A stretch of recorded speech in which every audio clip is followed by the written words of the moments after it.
I want to talk about your confidence journeys because obviously sexy as is, which I think is really cool. I also think it's cool that you guys were able to come out immediately with such a like wide size range. That's very cool. Yeah. How have you guys gained confidence throughout the years? Are we there yet? Just kidding.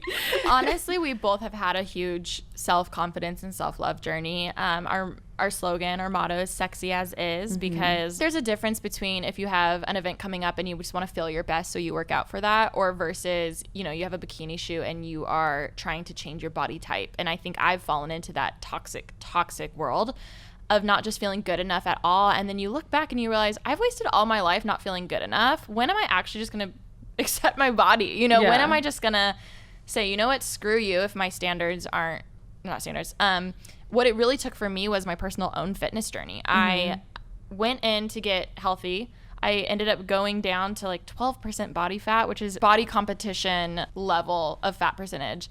And even then my hormones were messed up. I felt the most insecure in my life. Starving. And I just was not treating my body right whatsoever. And I remember then having that feeling of, you know what, if I go to all these showings or red carpets and I still feel insecure, screw that. Like, screw everyone. You know what I mean? All the like, hard work, the headaches from not it was eating just well. stupid. It was so dumb. toxic. It was so messed up. And I'm in such a better state of mind now with all of that. I have a much better relationship with food. And I think just I don't want everyone else to have to go through that of, you know, just that intensity of it all. And I think Alisha and I both, because we both went through that around the same time together, just realizing that there is no goal that you're actually going to feel this kind of like confidence overwhelming. It's not a size. Yeah, that just like that all of a sudden you can walk out the door without thinking twice. Like that's never going to go away. But people just, we all idolize, you know, a size or a weight or a number when why? Like it's so messed up. Can I cuss on here? Yeah. Okay. It's so f***ed up. Like it's so, oh my God. So the whole point for us is we really just wanted this brand to be something that anyone can wear and feel just good about themselves. Like just feel good. Because guys, we are all so sexy as we are. We're hot. We're beautiful. Like why we've let the media made us feel less than, and I'm so over trying to fit into that, you know. I have an athletic body. I always will. I can't change that.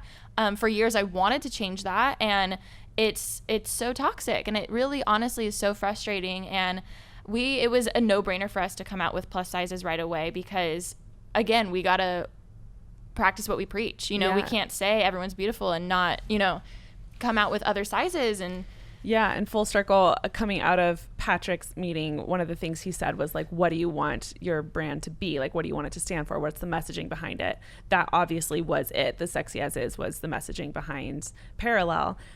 So that's why, like, right off the bat, we were like, we want to be as inclusive as we possibly can. Obviously, we're just starting out. We can't go as high as we would love to. Another way I empathize with brands more now is realizing, oh, if you do want to have an extended size range, like that is a lot more money. Yeah, you know, that's what I was gonna say. Yeah, because I have, like, obviously we have other friends who own brands, so I only know that because of them, and they're like, it's not that I don't want to, it's just that they can't afford it at the time. And that's something else that we were able to, and we were financially able to do that. But I empathize more with brands now, because I used to be way more judgmental of brands when I'd be like, they only came out with like those sizes. Yeah, they only go up to like XL, like why? Yeah, and then it's like, oh. And then realizing, you know, like there is, or like it is just more money, you know, and obviously that is something too. But another huge thing we learned was that for plus sizing, it usually just kind of grades up to scale, is what most companies will do with their clothing. And so we had been talking specifically about the plus size range and how we wanted to do it. And we wanted to do it really well, like the best we could. We have a dear friend of ours who is a professional plus and curve model. And she was super cool and was down to come in and just try on the clothes, see how it looks, like just give us some edits. We were stoked. We thought she's going to see it for the first time. She's going to love it. You know, she did, but she came in and went off. We told her not to hold back and she didn't. And she gave us a ton of edits on absolutely everything. And then one of the side note, that is something that's so important. You have to have people who will tell you this sucks. Not yes people. Not the yes men. Yes. Yeah. So it's so important.